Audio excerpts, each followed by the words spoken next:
Evaluation and fundamental of business के दो video first part और सेकंड पार्ट ऑलरेडी हो चुके हैं।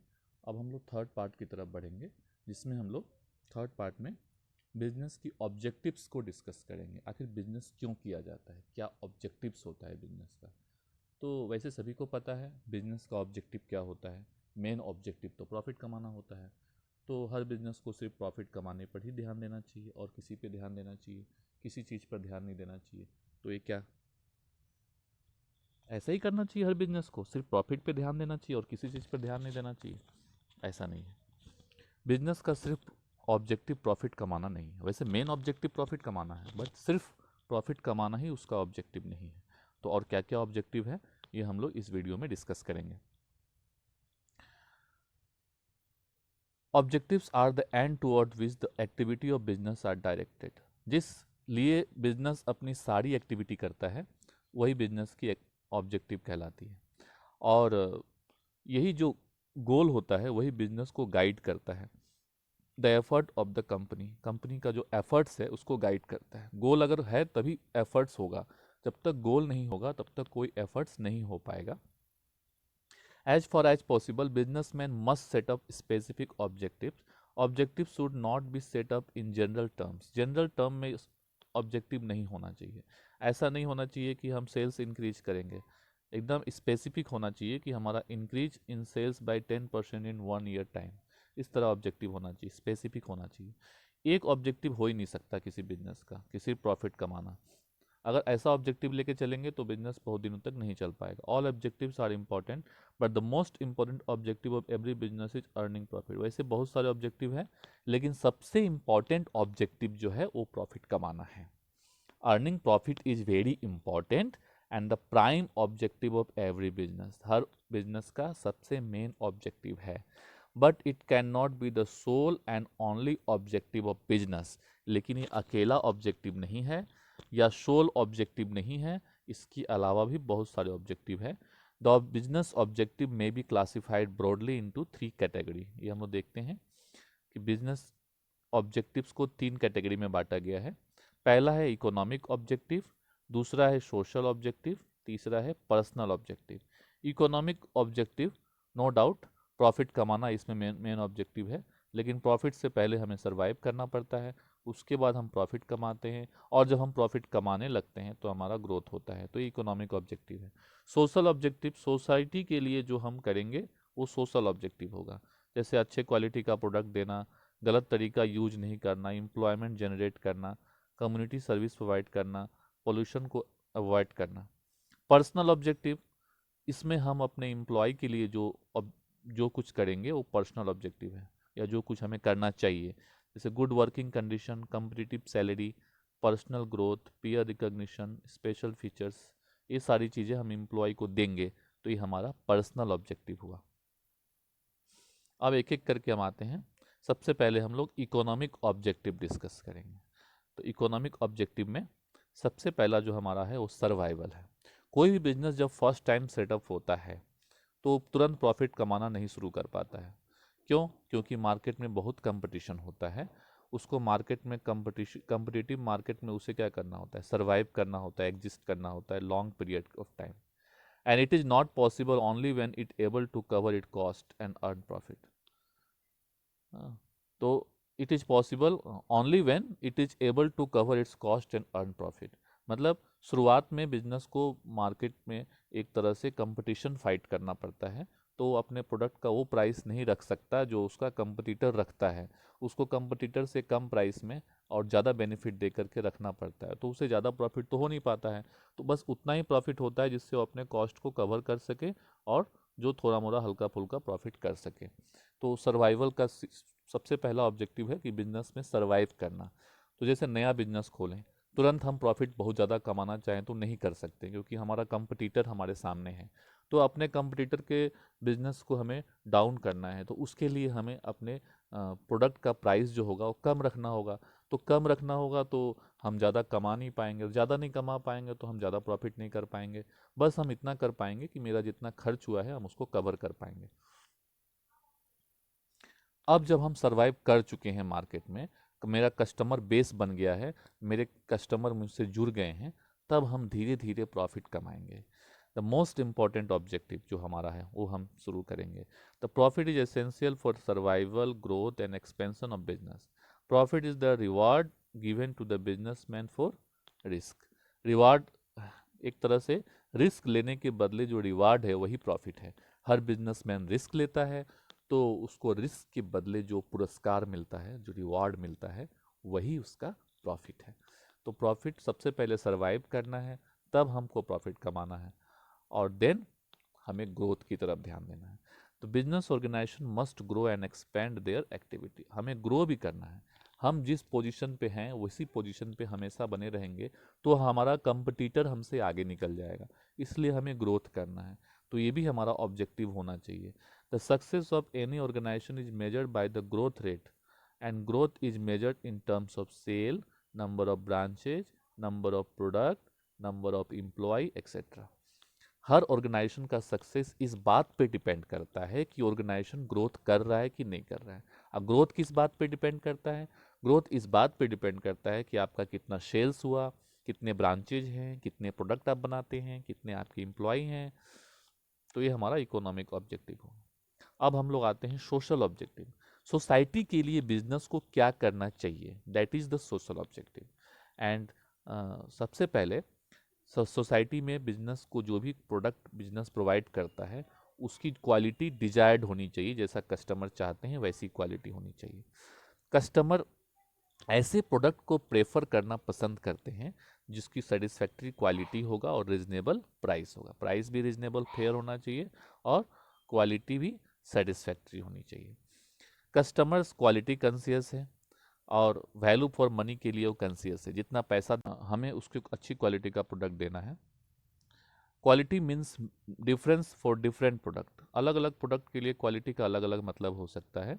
जैसे consumer goods such as refrigerator, TV, car, scooter, इसके लिए क्वालिटी का मतलब होता है ड्यूरेबिलिटी। लेकिन pressure cooker, gas cylinder etcetera, इसके लिए क्वालिटी का मतलब होता है सेफ्टी। और प्रोडक्ट जैसे दाल है, मसाले हैं, दवा है, इसके लिए क्वालिटी का मतलब होता है purity. To survive in the market, लंबे समय तक मार्केट में सर्वाइव करने के लिए और गुडविल मेंटेन करने के लिए बिजनेसमैन को सप्लाई करना चाहिए प्रोडक्ट राइट क्वालिटी और राइट प्राइस में। इसके बाद नेक्स्ट सोशल ऑब्जेक्टिव है avoidance of unfair trade practices. हम लोग देखते हैं, हम लोग सिनेमा घरों में जाते हैं सिनेमा देखने, वहाँ पे हमसे प्रोडक्ट की प्राइस बहुत ज़्यादा चार्ज की जाती है। तो जैसे यहाँ पे एक एक बोतल वाटर बोतल का 50 रुपीज़ चार्ज यहाँ पे हुआ है। तो और ये जो दूध में पानी मिला करके और पैक किया जा रहा है, दोनों मिला करके पैक हो रहा है, तो ये चीज़ अनफेयर ट्रेड प्रैक्टिसेस का एग्जाम्पल है। तो anti social and unfair trade practices include black marketing, adulteration, hoarding, over charging, ये सब अनफेयर ट्रेड प्रैक्टिस का एग्जाम्पल है। तो एक बिजनेसमैन को अनफेयर ट्रेड प्रैक्टिस नहीं करना चाहिए। Exaggerating in advertisement about the use of product is also an unfair trade practices. Product के बारे में एडवर्टाइजमेंट में गलत बात बताना भी क्या है, अनफेयर ट्रेड प्रैक्टिसेस का एग्जाम्पल है। No society accept these practices. With these practice a businessman will not only loss his reputation but is punishable under the law. अगर अनफेयर ट्रेड प्रैक्टिस अगर बिजनेसमैन करता है तो एक तो सबसे पहले ये लीगल नहीं है क्योंकि उसको पनिश किया जा सकता है, दूसरा वो अपना रेपुटेशन भी खो देता है। The punishment can be in form of fine और इम्प्रिजनमेंट बोथ, उसे फाइन भी लगाया जा सकता है, जेल भी हो सकती है। The business man must have social objective to world towards this practice for earning profit, मतलब उसे सोशल ऑब्जेक्टिव को अचीव करना चाहिए। नेक्स्ट है एम्प्लॉयमेंट जनरेशन। ये हर बिजनेसमैन का ये दायित्व तो है कि कंट्री का जो अनएम्प्लॉयमेंट का प्रॉब्लम है वो दूर करे, अधिक से अधिक लोगों को रोजगार दे, ये उसका सोशल ऑब्जेक्टिव है। अनएम्प्लॉयमेंट एवरी सोसाइटी का एक बहुत बड़ा प्रॉब्लम है। द बिजनेसमैन को क्या करना चाहिए, एम्प्लॉयमेंट अपॉर्चुनिटी अधिक से अधिक क्रिएट करना चाहिए, जिससे जिस तरह डेवलपिंग कंट्री में होता है उसी, ताकि हमारा कंट्री जो है अनएम्प्लॉयमेंट के प्रॉब्लम से दूर हो सके। बिजनेसमैन को लोगों को डिफरेंट टाइप ऑफ वर्क पे एम्प्लॉय करना चाहिए, काम देना चाहिए, जिससे सोसाइटी में इनकम का फ्लो बढ़े। अब एम्प्लॉयमेंट अपॉर्चुनिटी जब हम क्रिएट करेंगे, उसमें बिजनेसमैन को स्पेशल कंसिडरेशन देना चाहिए कि इसको हैंडीकैप को, डिजेबल्ड को, पुअर पीपल को ज़्यादा प्रेफरेंस देना चाहिए ताकि कंट्री की जो गरीबी है उस दूर हो सके। This will improve the public image of the businessman. इससे बिजनेसमैन का पब्लिक इमेज भी बढ़ेगा। The employee must be imparted training also so that they can updated their knowledge and can fulfil the demand of the job. उसे बार बार training दे करके उसको उसके knowledge को बढ़ाना चाहिए, जिससे वो अपने जॉब के डिमांड को पूरा कर सके। इसके बाद आता है सोशल सर्विस या कम्युनिटी सर्विस। सोसाइटी का एक पार्ट है हर बिजनेस, इसलिए सोसाइटी में उसे कुछ ना कुछ करना चाहिए। सोसाइटी क्या करना चाहिए और हम देखते हैं। Large business house undertake various project of community service such as running charitable dispensary, school, hospital. जैसे रिलायंस फाउंडेशन के बहुत सारे स्कूल चलते हैं, हॉस्पिटल चलता है, तो इस सोशल सर्विस का एक एग्जाम्पल है। The big company can help in social service program run by NGO and government organization by contributing large amount of fund in the form of donation charity। बड़ी बड़ी जो कंपनियां होती हैं वो डोनेशन देती हैं, चैरिटी देती हैं गवर्नमेंट को और एनजीओ को, ताकि सोशल सर्विस प्रोग्राम अच्छी तरह से चल सके, सोसाइटी को सर्विस अच्छी तरह से मिल सके। Participating in social service program add to the reputation of the company. अगर सोशल सर्विस प्रोग्राम में कंपनी पार्टिसिपेट करती है, इससे कंपनी का रेपुटेशन बढ़ता है and a company can establish its public image, और पब्लिक में उसका एक अच्छा इमेज बनता है। जैसे Tata company is spending a fixed amount of every year on social service project, जैसे Reliance company is also spending a fixed amount for social service every year. Next है सोशल ऑब्जेक्टिव में avoidance of pollution. Every businessman का ये दायित्व है कि pollution को control करने के लिए वो कुछ करे। तो industrialisation has led to major problem of pollution. Industry के कारण पोल्यूशन का सबसे ज़्यादा प्रॉब्लम होता है। तो the industry throw a drain their waste into lakes, rivers, which pollute water. The smoke coming out of the chimney of industry pollutes the environment. So that's why as the businessman has added to the spreading the pollution। अब इस pollution को किया किसने है? Businessman ने किया है। इसलिए इसका मोरल ड्यूटी है कि उसको आगे आकर के इस प्रॉब्लम को सॉल्व भी करना चाहिए। तो उससे क्या करना चाहिए? उसको अडॉप्ट करना चाहिए environmental friendly technique of production, so that less smoke और less waste can be produced, and should drain the waste material in such a way that these do not pollute the environment।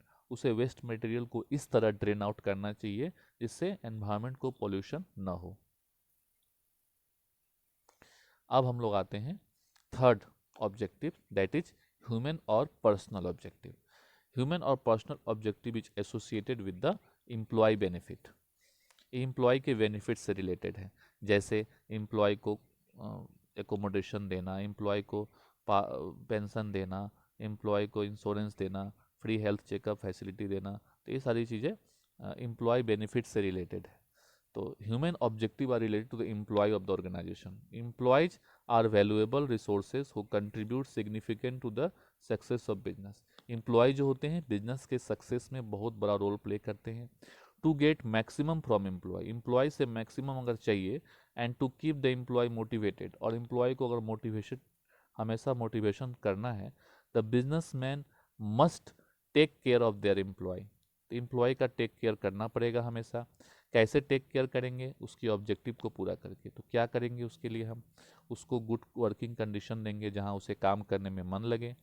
हाँ, उसे हम salary जो भी देंगे या wages देंगे वो कम्पिटिटिव होना चाहिए, उसको सेटिस्फाई करने वाला होना चाहिए।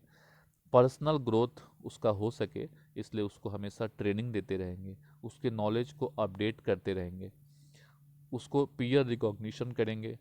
मतलब बीच बीच में हम डिफरेंट टाइप ऑफ पार्टीज करेंगे जिससे उनका उनका थकावट दूर हो और उनकी फ्रेंड सर्कल बढ़े। And respect by encouraging employ to take initiative and participating in decision making. Decision making process में उसे पार्टिसिपेट करवाना चाहिए, और उसको स्पेशल बेनिफिट जैसे housing, medical facility, free education उसके बच्चों को, तो ये सारी फैसिलिटी प्रोवाइड कराना चाहिए, तो हमारा ह्यूमन ऑब्जेक्टिव पूरा हो जाएगा। नेक्स्ट हमारा टॉपिक है role of profit in business. Profit का बिजनेस में क्या रोल है? प्रॉफिट एक बहुत इंपॉर्टेंट चीज़ है बिजनेस के लिए। जिस बिजनेस में प्रॉफिट नहीं होगा वो बिजनेस बहुत दिनों तक टिक नहीं सकता, उसे बंद होना ही पड़ेगा। तो प्रॉफिट क्या काम करता है? प्रॉफिट बिजनेस को जीने में मदद करता है। प्रॉफिट नहीं होगा तो बिजनेस मर जाएगा, ख़त्म हो जाएगा। बिजनेस के एक्सपेंशन एंड ग्रोथ में हेल्प करता है। प्रॉफिट जो है परफॉर्मेंस का इंडेक्स भी है, ये बताता भी है कि बिजनेस परफॉर्म कर रहा है या नहीं कर रहा है, इस बिजनेस को चलना चाहिए या बंद हो जाना चाहिए। प्रॉफिट जो है एक तरह से रिवॉर्ड है, रिस्क लेने के लिए रिवॉर्ड है, जो रिस्क लिया जा रहा है उसके लिए एक रिवॉर्ड है। प्रॉफिट जो है बिजनेस की गुडविल गेन करने में हेल्प करता है। तो एक एक करके हम सारे टॉपिक को देखते हैं, प्रॉफिट क्या क्या काम करता है। सबसे पहले सर्वाइवल।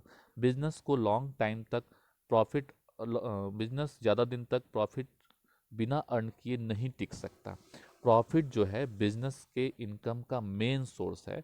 प्रॉफिट उसे अ, उसे रोजी रोटी कमाने का एक मेन जरिया है, उसे जीने का एक मेन जरिया है। इसलिए प्रॉफिट इम्पॉर्टेंट है, सर्वाइवल के लिए इम्पॉर्टेंट है। दूसरा, एक्सपेंशन एंड ग्रोथ के लिए। बिजनेस जब तक प्रॉफिट नहीं कमाएगा तब तक उसका ग्रोथ नहीं हो पाएगा।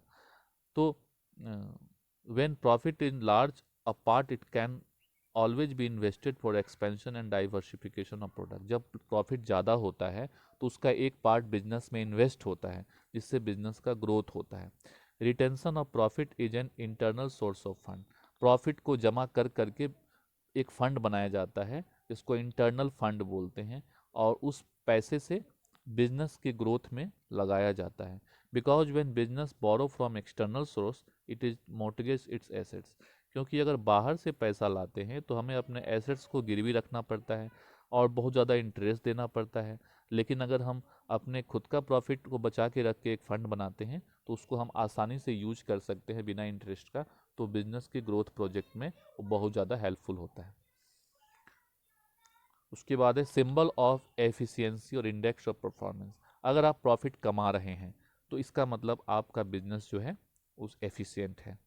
Profit act as a index of performance. Performance का एक इंडेक्स है, इंडिकेट करता है कि आप परफॉर्म कर रहे हैं कि नहीं कर रहे हैं। Higher profit indicate the efficiency of management. ज़्यादा प्रॉफिट है इसका मतलब मैनेजर्स जो है एफिशिएंट है, और lower profit indicate in efficiency of management. और प्रॉफिट अगर कम हो रहा है इसका मतलब management inefficient. Success of business can be जज by its ability to earn profit. कोई भी बिजनेस का सक्सेस इस बात पे डिपेंड करता है कि वो कितना प्रॉफिट कमा रहा है। Reward of bearing the risk. Profit is considered as a price और reward paid to the businessman for bearing the risk. Risk लेने का एक तरह से रिवार्ड माना जाता है प्रॉफिट को। Businessman invest money in the business only with the hope of earning profit. Her businessman business में पैसा इसलिए इन्वेस्ट करता है ताकि वो प्रॉफिट कमा सके। अब the desire to earn profit motivate the businessman and bear the uncertainty and unexpected loss. अब इसी प्रॉफिट के कारण उसको क्या मिलता है? ताकत मिलता है। क्या करने का ताकत मिलता है? अनसर्टिनिटी और अनएक्सपेक्टेड रिस्क को बियर करने का ताकत मिलता है।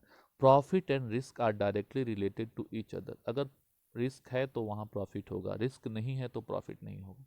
Higher the risk the more is the profit and lower the risk less the profit. जितना रिस्क ज़्यादा होगा उतना ज़्यादा प्रॉफिट होगा, जितना रिस्क कम होगा उतना कम प्रॉफिट होगा। हेल्प टू गेन रेपुटेशन और गुडविल। इज्जत कमाने में मदद करता है। जो बिजनेस जितना ज़्यादा प्रॉफिट कमाता है उसका मार्केट में उतना ज़्यादा उसकी रेपुटेशन बढ़ती है। The rate of earning profit help in creating a goodwill of the company in the market. Market में उसको गुडविल कमाने में हेल्प मिलता है। The market price of share increase. उसके शेयर का प्राइस बढ़ता है शेयर मार्केट में। The company with high rate of profit are able to raise loan. उसको आसानी से लोन भी मिल जाता है क्योंकि उसकी इज्जत मार्केट में बढ़ गई है, सारे बैंक्स उसको पहचानने लगते हैं। Even efficient employ prefer to work in profit earning company. जो एम्प्लॉय अच्छे होते हैं वे उसी ऑर्गेनाइजेशन में काम करना पसंद करते हैं, चाहे उन्हें हायर वेजेज मिले या ना मिले, तो क्योंकि वो बिजनेस का रेपुटेशन अच्छा है। तो इसीलिए प्रॉफिट एक बहुत बड़ा रोल प्ले करता है किसी भी बिजनेस के लिए। तो इसी के साथ ऑब्जेक्टिव ऑफ बिजनेस और रोल ऑफ प्रॉफिट समाप्त होता है। Thank you very much.